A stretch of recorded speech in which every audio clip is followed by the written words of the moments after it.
Panginoon sa atin. Last Friday, we titled that The Best Plan for Your Life. Okay? The best plan for your life that is set forth in Jeremiah 29 verses 4 to 14. Okay? The best plan for your life as this is wonderful message for all of us. We know because we are in a fresh days of this year 2018. Okay? And most of us, halos lahat sa atin, we figure out what would be a kind of plans and desires na nais po nating gawin sa taong 2018. Some are in the process of, thinking, doing of things that will serve as a New Year's resolution for you. Okay? But let me challenge you. Let me ask you this, that before we formulate any plans and desire, we should see to it that all our plans and desire is in line with the plans and desire of our Lord Jesus Christ for us. Because if that happens, we can see or we can say that we are a successful Christian or a successful man, woman of God in this life. The best plan for your life. Okay. And we have this beautiful passage found in as the central theme of a central verse of this whole text, Jeremiah 29:11. Can we recite all of this together? For I know the plans I have for you, declares the Lord. Plans, what? Plans to prosper you and not to harm you. Plans to give you hope and a future. Okay. Now, last Friday, natuklasan po natin, it is not something that God has said this words or this phrase, something na, okay, panghawakan natin kasi ito, whatever we are facing or circumstances in life. But there is that reason why God has uttered, why God has said these things. Balikan po natin yung istorya na kung saan ang mga Israelites, they were being held captives. They were in exile. Nandun po sila sa Babylon. Okay? Now, this comes to their mind that dahil bilanggo or nagiging exile sila doon, they were being held captives by the Babylonians, dinala sila doon, at nanatili sila doon ng mahabang panahon. And ayaw talaga nila. Kasi in the first place, sa pilitan eh. Okay? But not all of them were being brought to the exile. Meron yung mga pulubi, yung mga magsasaka, abay naiwan sila sa Judah, sa Jerusalem. For the purpose of magsaka sila, magtrabaho sila, para yung income ay siya yung ipapadala pagtustos doon sa mga remnants at papadala doon sa kaharian ng Babylonia. So yun po yung pakay ng hari, bakit iniwan niya yung mga hindi matatalino, hindi makikisig ng mga kaya we have Daniel, we have those three friends. Remember those intellectual people? Talagang sinadya ng hari na yung mga magagaling, matatalino, matipunong mga kalalakihan, magaganda, at siya yung dalhin doon sa exile. Okay? Matalino din ang hari. Kasi, kung ikaw, magdadala ka ba ng tao na pagdating doon, ibibilang mo, papakainin mo pa, wala namang kapakipakinabang, di ba? So sa isipan ng hari, eto mga tao na ito, nabibitbitin ko as exile doon, ay mapakinabangan ko sa kaharian ko.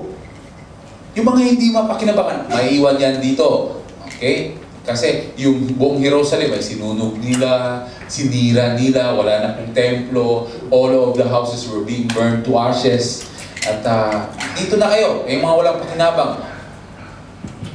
And masasabi natin, ito si Jeremiah, less fortunate kasi siguro ano kaya sa tingin ng hari o sa tingin ng mga Babylonians sa kanya, siguro hindi siya prominenteng propeta, hindi siya ganun kasikat, or ano kayang lifestyle niya. Ako din ay nagtataka, bakit hindi siya naisama doon sa mga magagaling doon sa Babylonia, na samantalang siya naman ay isang propeta. And you know, back to the previous text or passage or chapter of Jeremiah before 29, makikita po natin doon yung Jeremiah chapter 28, makikita natin yung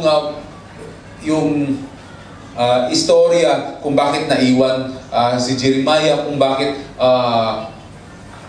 mga piling tao lamang ang kinuha ng hari. It is because for the purpose, and God has a purpose also, why Jeremiah? Kasi si Jeremiah, major prophet, and he is not a minor prophet. He is a major prophet in the Bible. That is why he was able to write Lamentations, the next book. Dahil gusto ng Panginoon, maiwan ka dito, Jeremiah, sa rubbles na ito, sa Jerusalem, sa ruins of Jerusalem, para isulat mo yung buong account. Yan ang mga nakikita mo, na kung saan, yung mga naiwan doon, they were being plundered by, kasi sira na yung walls of Jerusalem, pwede nang sumugo doon kung anumang mga tulisan, mga bandits, so pwede silang sakupin, pwede silang, pag tumayo sila, konti ng kanilang mga bahay, nandiyan na yung mga tulisan, kukunin na naman, sisirain na naman. Remember Nehemiah? Ganun ka nangyari. Kaya God raised Nehemiah out from the exile from Babylon, at siya yung nanguna upang i-rebuild yung temple, upang i-rebuild yung Jerusalem, yung walls of Jerusalem. But before that, it happened in the time of Jeremiah. Ganon yung nangyayari. Na kung saan, you see, yung Lamentation, nakakakilabot mo, basahin mo kasi andun yung mga widow, yung mga ina, pinapatay yung kanilang mga bata, no? And here comes mga tulisan, nire-rape yung mga kababaihan. So yun palang purpose ng Panginoon. Bakit naiwan si Jeremiah? Para makita niyang lahat ng mga misery na yun, experience ng Israelites, upang maisulat niya the book of Lamentations. That is why it's called Lamentation. Lament. Grieving. Sorrow. Just like the passing away of the father of Brother Noel. We're very sure that the family is lamenting now. No? But then that's not the end of the life, because God has promised us there is the next life that God has prepared for us. Okay, now, so that's the plan of the Lord. And so, they were being held as captives. Doon po sila, dinala po sila mga Babylonians doon. Fast forward po natin kasi tapos na po yan. Ito po mga tanong na ito, tapos na po din po ito. This is quite personal for us, an introduction for us. Now, these things happen during the time of exile, where these people, they keep on complaining, murmuring, Lord, bakit dinala niyo po kami sa lugar na ito, na hindi namin gusto ito? Just some of us also, coming to this place, labag sa kalooban mo na pumunta ng abroad, kaya taghirap talaga sa Pilipinas, tagtuyot, walang magandang trabaho, kaya ito, pinilit ako ni nanay, pinilit ako ni tatay na pumunta rito, pinilit ako ng asawa ko na pumunta rito. Okay, di ba? Pero actually, di ba? Okay ngayon, malamig pero pag tag-init, mapapifeel mo, sana wala ako dito sa lugar na ito. Sana nasa Pilipinas na ako. But the good thing is that just like the people in Babylon, the exile in Babylon, they were not as being threatened as prisoners. Kasi proceeding verses, makita po natin doon sa sulat ni Jeremiah, settle down in that place. Okay? Build houses. Mean to say, they're not really as prisoners na behind bars. Diba? Malaya silang pumilos. Parang tayo din. No?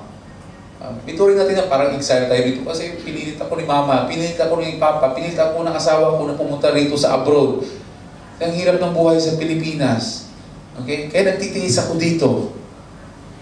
But then, at the back of your mind, sabihin mo, anyway, hindi naman ako tatagal dito in 5 years time, 2 years, or few years from now, aalis din ako, makakapag-ipon na ako, hindi babalik na ako sa Pilipinas, magdinegosyo ako, makapagtapos lang yung mga anak ko, okay na, uuwi na ako. Who knows that plan? That would be the plan of your God for you. And sometimes you are very reluctant kasi yun ang naisip natin. Anyway, 2 years na naman ako. Anyway, 5 years na naman ako. Kahit hindi na ako magsimba, doon na ako sa Pilipinas. Ibubuhos ko yung lahat na energy ko, lahat na panahon ko. Kasi dito, pansamantala lang naman, panandalian lang naman. Hindi mo na ako magsisimba, hindi mo na ako magpapagamit sa iglesia. Ito yung feeling ng mga remnants, or when we say about remnants, mga tirang tao, mga naiwan. Okay? So sila yung mga tao na nandun sa exile. They were being called as remnants. Ito yung feeling nila. Anyway, sabi ng mga prophets, there were prophets among them. Ha? Sila siguro yung mga talagang prominente propeta na kilala ng hari, ha? Na napasama doon sa exile. Itong si Jeremiah, hindi siya ganun siguro kasikat. Kaya naiwan siya doon sa rubbles ng Jerusalem, doon sa ruins ng Jerusalem. So, yun yung feeling nila. Anyway, sabi ng mga prophet, and they were being described as false prophets giving false hope to the remnants, to the people exiled in Babylon. That they're telling, in chapter 28, before 29, sabi ng mga prophets, false prophets na ito, in 2 years time, babalik na tayo sa Jerusalem. Okay, uuwi na tayo. Huwag kayong mag-alala, don't worry. Kunting pagtitiis na lang dito, babalik na tayo. So yun yung nasa isipan. So, most of them are not preparing well for doon yung buhay nila sa Babylon. Anyway, 2 years na naman, so hindi na tayo magtatayo ng bahay, hindi na tayo mag-aasawa, hindi na tayo magsusumikip, hindi na tayo magtanim. Okay? Dahil 2 years lang naman, bukas, makalawa, uwi na tayo. So yun nga sa isipan nila. And yun din yung kadalasan na sa isipan natin. 2 years time, 5 years time, yung stay natin dito, kahit hindi na tayo manilbihan sa Panginoon, hindi na tayo magiging faithful sa Kanya kasi doon na lang sa Pilipinas. Do you have that kind of thinking in your life, in your stay here in this place? This is why most of the Christians, they're being called as Christians, they don't become faithful in serving God in this foreign land, in this strange land. Huh? May be hindi po ganun yung thinking natin. Okay? Kasi yun yung kanilang pag-iisip. And they always complaining. And here comes these false prophets are telling them, anyway, 2 years time, uwi na tayo, babalik na tayo. Okay? Now, here. So, this is the question for us. Let's ponder on this question. What do you do when God's plan is different from yours? Kasi na-experience ito ng mga Israelites na nandoon. They're being given a false hope by the false prophets na kasama nila, and here comes, dumating yung sulat ni Jeremiah. Iba, taliwas doon sa pag-iisip nila. Yung plano nila ay ganito. They lay down their plans. Balik na tayo. Uuwi na tayo sa ating bansa, sa Israel. Okay. But yung plano ng Panginoon ay kakaiba kaysa plano nila. Okay? And ito yung storya, the Babylonians captivity. That it happened 587 BC. Okay.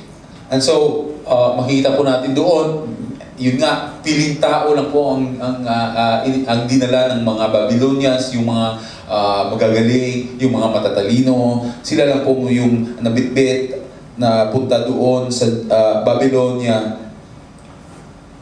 nag-exile doon. And so, they have this, traumatic experience in Babylon. Kasi nga, it's a strange place. The first time they arrive in that place, of course, naninibago sila. Kasi ang turing nila, especially when it comes to worship, itong mga Hudyo kasi, itong mga Israelite, when it comes to worship, tinuturing nila na only the temple in Jerusalem, doon lamang ang tamang lugar ng pagsamba at panalangin. Wala po sa foreign land. Wala po sa anumang lugar in Middle East. No. Only in Jerusalem. That is why they're very depressed, dismayed, frustrated when the temple has been destroyed. Yung pag-iisip na, wala na tayong pag-asa, sira na yung templo natin. Kasi itong templo sa Jerusalem, ito lamang yung templo na kung saan dito tayo pwedeng magsamba, dito tayo pwedeng manalangin. That is why, the whole country of Israel is divided into two kingdoms. The northern kingdom and the southern kingdom. The northern kingdom, yun po yung Israel itself, country of Israel. Ang capital niya is Samaria. Tapos yung southern kingdom naman dito sa baba, yun po yung Judah, and the capital is Jerusalem. Remember yung story na kung saan yung mga taga Jerusalem ay galit po sila sa mga Samarians. Ikaway nila yan. Kasi ang turing nila sa Samaria is mga idolatrous na mga tao. Which is totoo naman, na kung saan nag-intermarriage, they embrace foreign gods. Kaya, ang turing nila, dito lamang sa Jerusalem ang banal. Dito lamang sa Jerusalem ang tamang lugar ng pagsamba. Now, they're longing, these people who has been exiled in Babylon, they're longing to get back, to come back to Jerusalem, to offer their sacrifices, to offer their worship. Because they're thinking that only in Jerusalem is the right place to worship God. Now, many people nowadays, we just think of, the right place to give my best, my talent, is only in the place where I am comfortable with. Sa Pilipinas lang, doon na ako manilbihan ng maayos. Kasi dito, pansamantala lang naman, hindi mo na ako magsisimba, hindi mo na ako magpapagamit. Is that your thinking? God is an all-knowing God. Wherever we are, He is there. That's why sabi ng Panginoon, there was one time, sabi ni David, where can I hide from the eyes of God? Nowhere. Kasi when I go up in the highest heavens, you are there. Diba? When I go to the deepest ocean, you are there also. Where? He is everywhere. Because He is an Almighty God. He knows, and He is always present, an omnipresent God. Okay? Now, think about these things. Ito po yung feeling ng mga tao. So, exile is very traumatic experience for them. Okay? And so, but then they were being comforted by, these false prophets. They're being told that in 2 years' time. But take note, these were false prophets. The message does not come from the Lord. Okay? Now, tingnan niyo po yung passage. Kasi in Jeremiah chapter 28, makikita po natin doon, kino-comfort po sila ng mga false prophets. Sabi po, some prophets preach false hope, the exile would end soon, everything will go back to normal. Ito po yung sinasabi ng mga false prophets, pero iba pala yung plano ng Panginoon. Hindi sila maa-uproot doon muna sa lugar. Mananatili sila ng mahabang panahon. Okay? Now, tingnan po natin. Tingnan niyo po yung passage. Jeremiah declared this in his letter to the remnants in Babylon. In verse 4, sabi po rin, this is what the Lord Almighty, the God of Israel, says to all those I carried into exile from Jerusalem to Babylon. Gulat na gulat po mga tao, itong mga exile. See, this is the message of God. It is Him who brought us in this place, in exile. How come that our God is a loving God? Our God is a gracious God. Pero siya palang may kapakanan kung bakit nandito tayo sa lugar na ito na hindi natin nais, na hindi natin gusto. Did it come to your mind that it is God's will for you that you are here in this place, though you don't like this place? It is the sovereign will of our God, of our Lord, that you are here. This is not an accident that you are here. You might be thinking na, dapat wala ako rito kasi pag taglamig, masyadong malamig din eh. Pag tag-init, masyadong mainit din eh. Tapos, pag tag-init, iba pa yung simoy ng hangin. Hindi ko gusto. Don't you not know that it is God who appoint that time that you are here in this place? Did you realize that? That it is all the plan of God in your life, as it is been the plan of God in the lives of this exile, staying in the place of Babylon. Now ngayon, gulat sila kasi sabi ng Panginoon, it is me. Sabi rito, sabi ng Panginoon, to all those I carried into exile from Jerusalem to Babylon. Ano pala itong mga Babylonians? God raised these Babylonians. Ginamit ng Panginoon itong mga Babylonians na ito upang bihagin itong mga Israelites na ito at dalhin sa exile. Above all, it is the sovereign will of God. Now, take note that these people, the Israelites, they become disobedient to God. They embrace idolatry. That is why this is now the result of their disobedience. They sinned before God. And as a result, God raised the Babylonians to conquer Jerusalem and held the people captive and bring them to captivity. It is all the plan of God. Now, what if God's plan is different from your plans? Did you realize that you're staying here in this place? You might be become amazed of what would be yung kagustuhan ng Panginoon, but take note that it is all the plan of our God. You might be saying na, hindi itong gusto ko, hindi itong nais ko. Pero, you find yourself, nandiyan ka sa sitwasyon, and now you start to realize that, plano pa lang ng Panginoon, ito sa akin. Okay? Just like these Israelites. Now, if we continue to read the passages, now, ito po, kaya dumating yung sulat ng Panginoon. Sabi ng Panginoon, this is what the Lord, ito yung sulat from Jeremiah. Ito po yung gusto ng Panginoon na iparating doon sa mga tao, mga Israelite in Babylon. The God of Israel says to all those I carried into exile from Jerusalem to Babylon, build houses, settle down, plant gardens, and eat what they produce. What is this?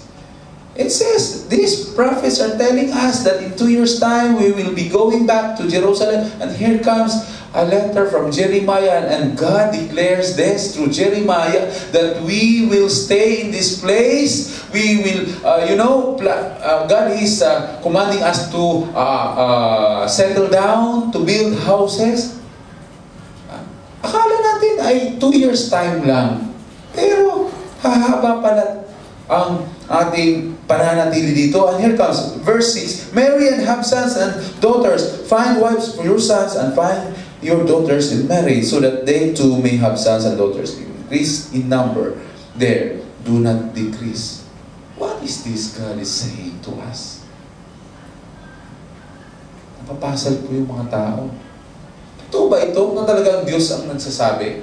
Akala natin may pangako ang Panginoon na He will prosper us. He will, before that message, before verse 11, ito muna ang nangyari kasi.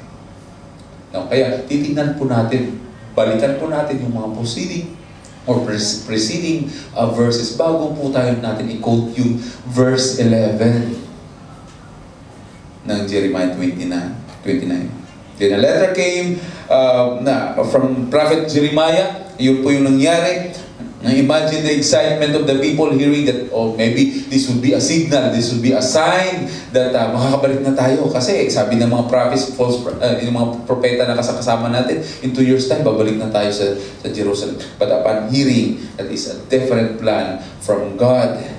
Okay? Now, you see that? This is what the Lord Almighty, the God of Israel, says to all those I carried to exile. Gulat na gulat sila kasi una sa lahat, it is God.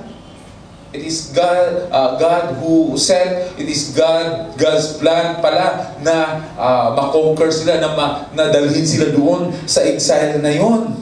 Maybe yung iba sa kanila, upon hearing this word from Jeremiah, or upon hearing this word from God, nagiging bitter sila sa Panginoon. Yung sabihin na, Panginoon, ikaw naman pala may kapakanan kung bakit nandito kami sa lugar na ito.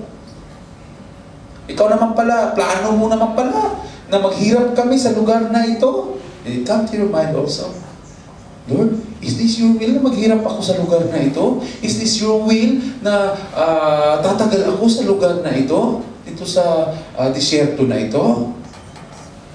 It comes to your mind? That is why you keep on complaining, you keep on murmuring, you keep on asking, Lord, paano kaya ako makakauwi sa amin? May marami pa akong utang, may binabayaran pa, may pinapatayo pang bahay, diba? Those are the things. And sometimes, that instead of thanking God, imbes na pasalamatan, purihin siya, lahat ay lumalabas sa atin, puro complain. Puro complain. These were the attitude of those remnants there. But then here comes the message from Jeremiah. As if, God is telling them, I am the sovereign Lord. I know exactly what I am doing to you. Okay. Now in verse 5 of chapter 29, it says there, build houses, okay, and settle down, plant gardens and eat what they produce. There is that implication here, no? You see, hindi naman sila talagang totoong bilanggo sila doon, behind bars. Kasi bakit sinasabi ng Panginoon ito, okay, tumayo kayo ng bahay. Po ikaw ba'y bilanggo, nakakatayo ka ba ng bahay? Po ikaw ba'y bilanggo, siguro yung mga nasa concentration camp ay sa pilitan na pinapatanim sila ng. But here, sabi ng Panginoon dito, tumayo ka ng bahay sa sarili, para sa sarili mo. Magtanim ka para sa kinabukasan mo. Ito yung implication dito. Because hindi talaga yung behind bars sila ng mga prisoners, they were being held as exile, but malaya silang mag-ikot, malaya silang kumilos o gumawa ng anumang gusto nila, as long as naayon sa batas ng Babylonia. Okay? So, now, and then in verse 6 yun, mag-asawa kayo, yung mga anak nyo, hanapan nyo ng asawa. It says there, marry and have sons and daughters, find wives for your sons and give your daughters in marriage so that they too may have sons and daughters. Increase in number there. Do not decrease. What God is saying to these people? Increase in number. Do not decrease. Go and multiply. That phrase is found in Genesis also. Kasi alam ng Diyos, mananatili kayo sa lugar na yan. Pag hindi kayo nag-aasawa, walang makakabalik sa inyo na buhay sa Jerusalem. Meaning to say, matagal ang pagbabalik nila doon. And maybe, or for sure, most of those generation present while that letter has been read to them ay hindi makakabalik ng buhay doon sa Jerusalem. That is why, siguro sinasabi ng Panginoon, ang makakabalik lamang doon ay mga bagong henerasyon. So ano kaya? Ilang taon kaya? 2 years? No way. Yung 2 years na yan, hindi lang 2 years. Many years. Okay? Kaya gusto ng Panginoon, maghanda kayo, live a normal life. Live a normal life. Make use of every opportunity na nandyan kayo sa lugar na yan. Don't deprive yourself from whatever yung enjoyment or yung whatever things that God has given you, blessings. Enjoy. As if God is telling you also, each one of us, pansamantala na nandito kayo sa lugar na ito, enjoy serving Him. Avail yourself serving God. Make use of every opportunity to serve Him. Don't ever think na, anyway, I am only in 2 years time na dito ako, babalik din ako after 2 years sa Pilipinas, babalik after 5 years, uwi din ako, kaya kahit hindi muna ako magsamba, kung hindi muna ako magpagamit sa Panginoon. Who knows that plan? What if God's plan is different from yours? What if God's plan, manatili ka dito ng 10 taon? I could just remember, sabi ko kay Ate Mars noon, sa aking mahal na asawa, sabi ko, Ate Mars, ay 2 years na tayo, 5 years na tayo dito, pinakamatagal natin ha. Uwi na tayo sa Pilipinas, pag nakapag-ipon na tayo, uwi tayo sa Pilipinas. Doon tayo gumawa ng gawain ng Panginoon. Full-time ministry, kasi bago ako umalis doon, nasa full-time ministry ako. May isang iglesia na hinahawak, binigay ng Panginoon sa akin to oversee as a pastor. So, kaya nasa isipan ko, 5 years lang, after 5 years, balik tayo sa Pilipinas. Kaya, ang nangyari for 3 years dito, okay, yung ibang simbahan, natin namin, nakarating kami ng Jibil Ali doon sa evangelical doon, even in Holy Trinity Church. Napuntahan ko yung mga simbahan na yan. And the people attending those churches, they don't even know that I'm a pastor. We came, we attend services, just like an ordinary person. Kasi nasa isipan ko, anyway, pansamantala lang naman tayo, babalik tayo sa Pilipinas, doon tayo gagawa, doon tayo manilbihan sa Panginoon. Do you have that kind of thinking also in your heart? Kung saan, anyway, pansamantala lang naman ako. We don't know the plan of God. That is not only 5 years for us.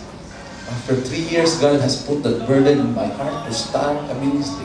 It came to a point in my life that naisip ko, I am a pastor, a full-fledged pastor in the Philippines. And here comes, ano ako dito? For 3 years? Ordinaryong mananampalataya lamang ako dito? Is this the best that I can do for God here in this place? And I said to Ate Mars, why not we start? Since we are a pastor in profession, why not we start? Kahit umpisa tayo dun sa pinaka basic na gawain lamang para sa Panginoon. We started the ministry, Bible study. We started to approach individuals. Why not mag-umpisa tayo ng Bible study group? Knowingly, hanggang sa napansin namin, lumago yung gawain ng Panginoon. We started in Sharjah. The first AMI service, a flat in Sharjah for 2 to 3 months.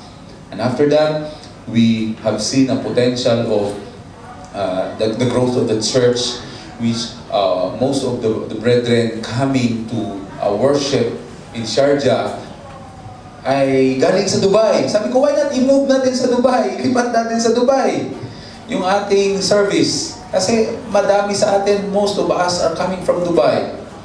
At that time ay mga nasa 10, 15.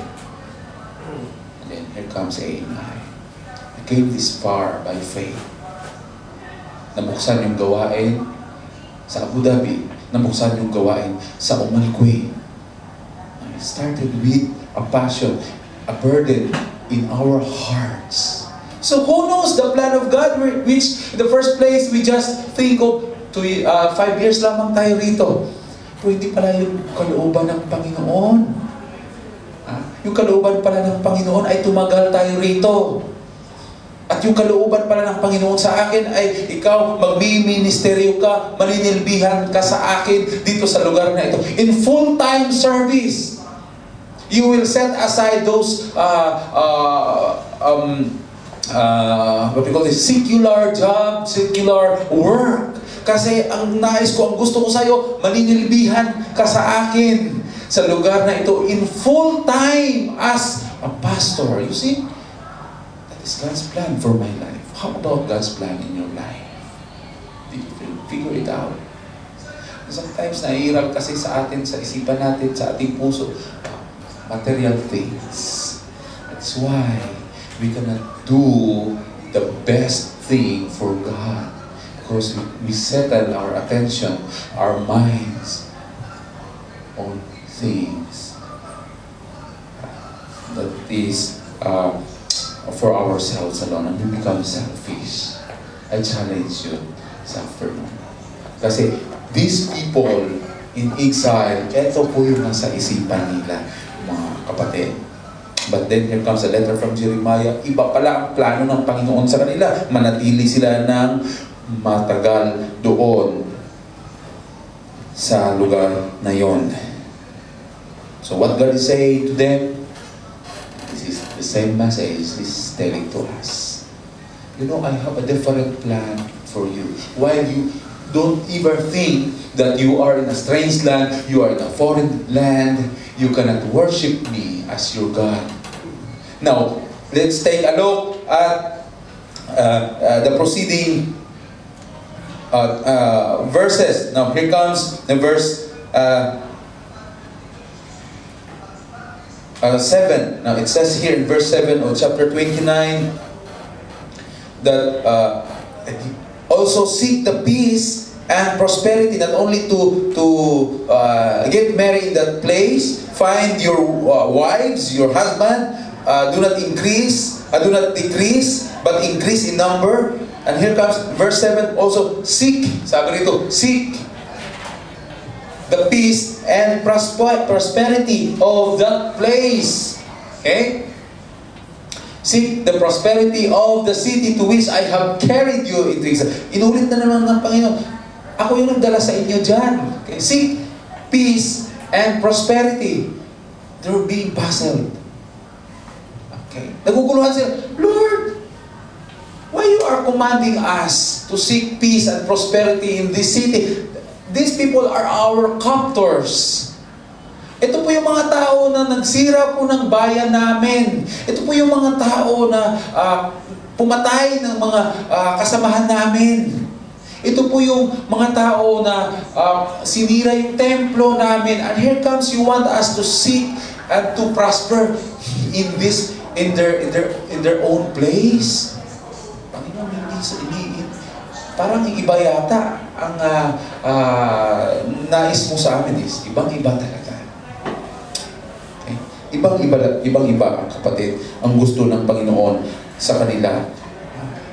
Okay? Now, in verse 7-8, ito pa, pray to the Lord for it, because if it prospers, you too will prosper. Pamatindi na itong mensahe ng Panginoon. Lord, you want us to pray for our enemies? You want us to uphold in prayer itong mga tao na ito na nagsira ng buhay namin? you do that? Can you pray for yung boss mo na lagi kang sinisigawan? Can you pray for those colleagues of yours na lagi kang nilalait? Lagi kang... Pwede mo bang magawa yun? No? Doon sa lugar, sa company na kung saan ka, ipagdasal mo. This is what exactly God is telling to these people. To the Israelites. Pray for your captors. Pray for your enemies. Gulat sila. Panginoon, hello, okay ka lang ba? Sasabihin mo sa amin, ipagdasal namin yung mga taong ito. What if God is telling you that you should pray? Yung mga tao, makasamahan mo sa trabaho, na kung saan ay hindi mo kasundo. Yung boss mo na lagi kang binubulyawan, sinisigawan ka lagi sa trabaho mo. Kaya mo bang ipag-pray yun? Yes. This is what the message of God exactly to His people in the exile. Pray to them. Pray for them. Because, this is the reason. Because if it prospers, you too will prosper. Don't you realize that when you pray that your company will prosper, you also... Kaya hindi ka binibigyan ng increase eh. Kasi naghihikahos din yung company mo. Maybe magsasara na yung company mo. Sa'yo, kapit expenses sila, okay lang. Anyway, makakahanap naman ako ng ibang kumpanya. Hindi ganun kapatid eh. You should pray for your company. You should pray for the people, those nakakataas sa'yo. Dahil pag pinasper ng Panginoon yung company mo, pinasper ng Panginoon yung mga tauhan na yan, mga tao na yan, ikaw din ang makakabenepisyo. To think about, pag na-prosper yung company na ito, pag marami yung sales, abay, ang kasunod niyan ay bonus, increment. Ang problema, inaasam mo yung increment, hindi ka naman nanalangin sa company mo. Nilalait mo pa yung company mo, nilalait mo pa yung mga tao, mga kasamahan mo dyan. Ayaw kong makasama yung mga yan. Tapos nag-aasam-asam ka ng bonus? Nag-aasam ka ng increment? No way! Wala! God is telling to His people, pray for these people. Lord, it is you telling us to pray for our enemies? Okay? You see? This is God's plan for you. Pray for them. Because if they prosper, you too will prosper. This is the only way. As if God is telling you, this is the only way. Hindi ko kayo tatanggalin dyan sa company nyo. Hindi ko kayo ililipat sa company nyo. What you will do is to pray for your company, pray for the people na kasama yung mga hindi mo kasundo. Ipagdasal mo na makakasundo mo kasi pag, i-bless ng Panginoon sila, i-bless ng Panginoon yung company mo, abay, mabibigyan ka din. Makikita mo doon yung pagpapala ng Panginoon. Yun yung pakay pala ng Panginoon. Bakit sila hindi tinanggal doon sa exile na yun? Kasi i-bless ng Panginoon, pag ipagdasal nila yung Babylonia, ipagdasal nila yung mga tao doon, yung hari, anong mangyayari? I-bless din sila ng Panginoon. Sometimes, we ask direct blessing from God, but we don't know that God's plan for us is through these people. God will channel His blessing from these people to us. Hindi pala natin na-realize na yung blessing na hinihingi natin, i-channel pala ng Panginoon sa kanila, i-channel pala ng Panginoon doon sa kumpanya natin, doon sa mga taong kagalit natin. O di ba? Hindi mo ba yung na-realize? Should pray for them. Ask God's favor to these people, for this country, this UAE, this Abu Dhabi. Dahil pag pinasper ng Panginoon, think about, nagiging progressive ang lahat. No? Tatanggalin na, sasabihin ng ruler ng Abu Dhabi o ng UAE, tatanggalin ko na itong VAT na ito. Kasi, nagiging prosperous, nagiging malago itong bansa na ito, itong UAE.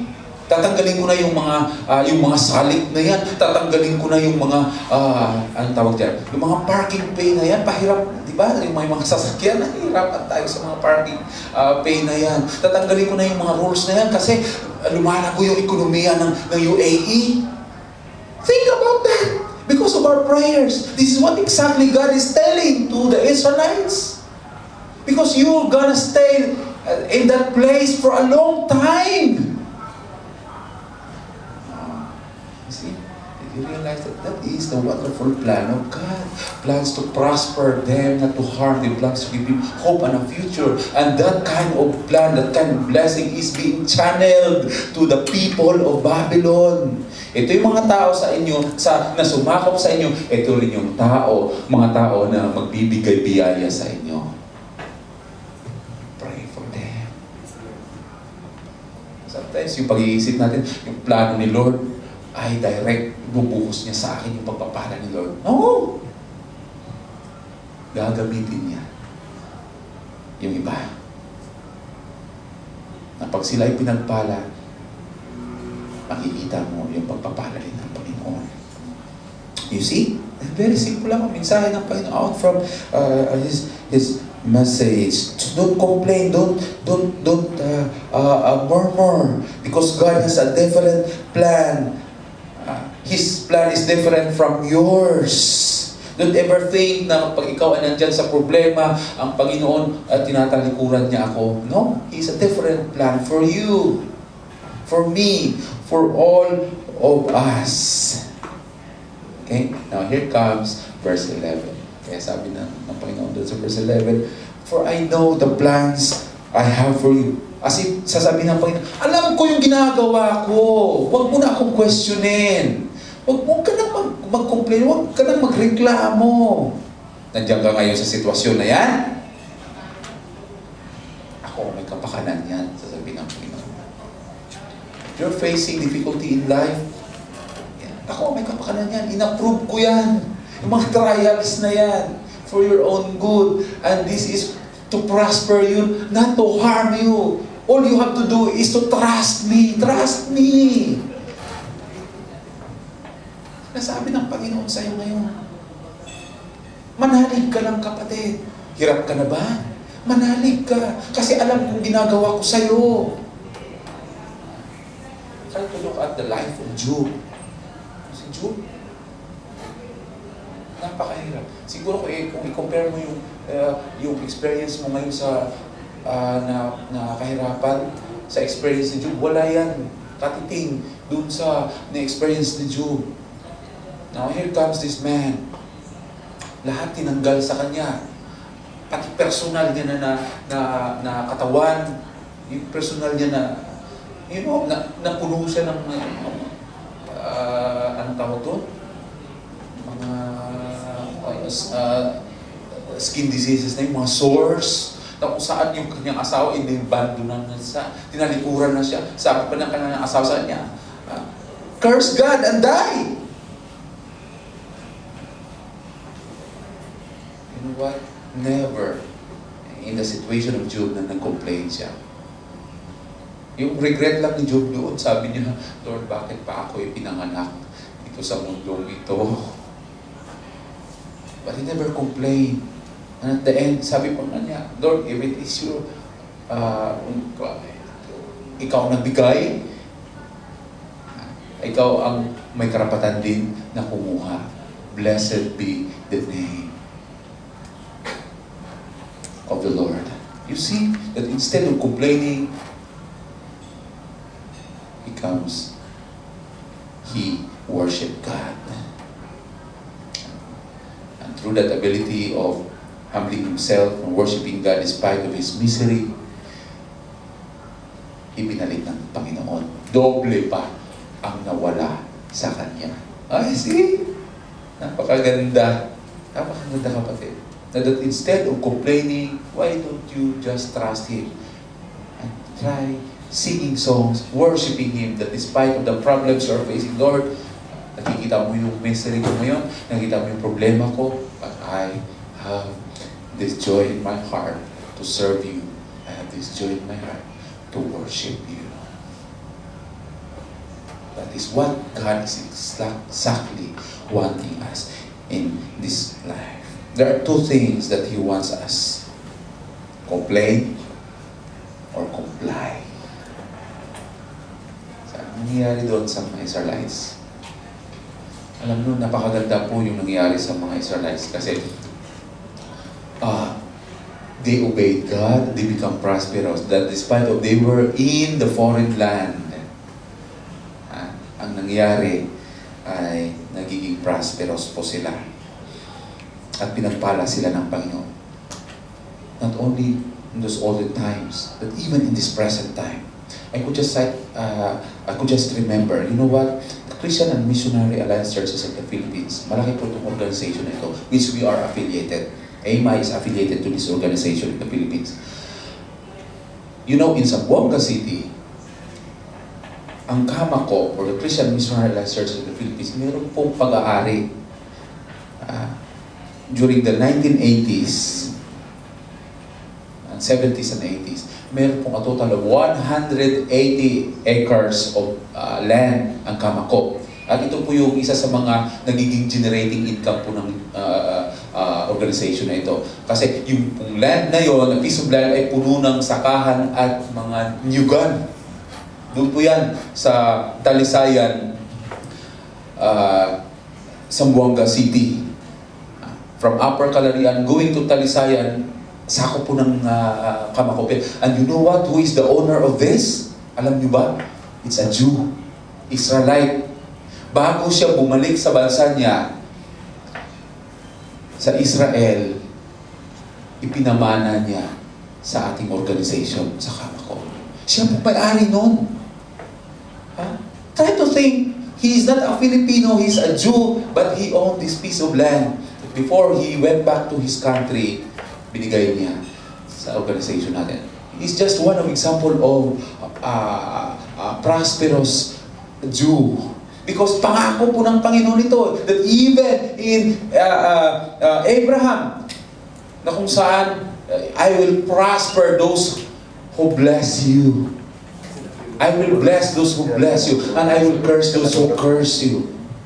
You see, in-apply lang po ng Hudyo na ito, na kung saan siya, binibless siya ng Panginoon. Because God has an instruction to them, to this Jew, to these Israelites, saan man kayo pumunta. Okay. Settle down. Pray for the people in that place. Okay. Because if they prosper, you too will prosper.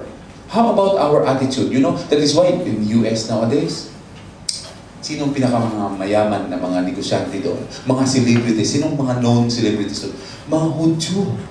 Not only in US, that even as far as Russia, China.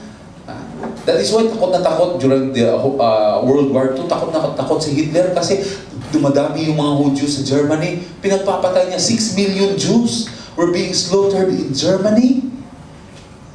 Dahil takot na takot si Hitler, baka ma-overwhelm tayo ng mga Hudyo dito sa bansa, sariling bansa natin. Tingnan nyo, sila yung mga mayayaman dito sa atin. Kaya ang ginawa niya, pinagpapatay niya yung mga Hudyo. Yung iba nakatakas, nakauwi sa bansa nila. Other places also. No? Alam niyo ba, yung Hudyo na yun na nagbigay ng piece of land na yan sa KAMACO in the Philippines, galing po sa ano yan? Sa Germany, tumakas. Nandun, nagpundar sa Pilipinas at lumago. Dahil may pangako ang Diyos sa kanila. Pinanghahawakan po nilang salita na ito ni Jeremiah ng Panginoon sa kanila. But how about us? How God prosper us, that even when we are in this foreign land, walang pagkakaiba, kapatid. Yung mga Hudyo na yon na nandun sa exile, at tayo ngayon na nandito ngayon. Let's regard ourselves as exiled in this place. But what is our thinking? What is our attitude towards God? Can we think only that only in Jerusalem is the right place to worship? Only in Jerusalem that I could serve God and I could give my best to Him. What if hindi ka na umabot at nakabalik doon sa Jerusalem mo? O doon sa bansa mo, sa Pilipinas. Dahil ang plano pala ng Panginoon ay dito ka mananatili, dito ka tatagal. At nasayang lamang ang oras mo. Dahil yung pag-iisip mo, doon lamang, doon ako maninilbihan, doon ako magbibigay ng best ko sa Panginoon. At dito habang patagal ng patagal, nasasayang yung buhay mo, kapatid. Which, yung plano pa lang ng Panginoon, tatagal ka rito. How is your life? Did you give your best in this place? Now God is telling you, live a normal life because this place, I will prosper you. This is the place pala, this is pala the plan of God in our lives. Don't question God because His plan is different from yours. Did you figure it out? Did you realize? It come to the point of your life that kaya pala humaba yung pananatili ko, yung pagtatrabaho ko dito sa lugar na ito. Kasi may ibang plano pala ang Panginoon. Narito pala ang pamilya ng AMI. Dito pala ako gagamitin ng Panginoon. It come to your senses, it come to your mind. Huwag mong sayangin, kapatid. This is a challenge for you. Before I end this message, this is a challenge for all of us. You know, na-realize ko ito sa buhay ko. And I said, Lord, from now on, I'll start doing your work, the ministry. And here we are. How about you this afternoon? Na-realize mo din ba sa buhay mo? Don't waste your time. Don't think about, in 2 years' time, I will be going home to the Philippines. In 5 years, uwi na po ako. At nasasayang lamang yung oras natin na instead of God will prosper you, God will use you in this place to be a blessing. And a channel of blessing to the people. Pero nasasayang lang. Kasi yung pag-iisip natin, kagaya po ng pag-iisip ng mga Israelites. Kasi naririnig natin yung mga boses sa kapaligiran natin. Hindi ka tatagal dito. Yun yung mga naririnig natin. Those are false prophets, kapatid. They are not new that even those exiles in Jerusalem, in Babylon, they hear those messages. Now, those are the same message telling, the devil is telling you, in 2 years' time, uwi ka na. Hindi ka naghahanda. Kaya hindi ka nagpapagamit. Hindi ka naninilbihan sa Panginoon ngayon. Now, it's about time to wake up. God has different plan for you in this place. Will you promise God that while you are here in this place, Lord, I will avail my time. I will make use of every opportunity of whatever thing that you have given me to bring glory and honor to your name. Let us pray. Lord, this message is yours. May this will be a realization for all of us that while we are here in this place, we'll make use of every opportunity that you have given us. The time, the strength that you have given us. We don't want to wait for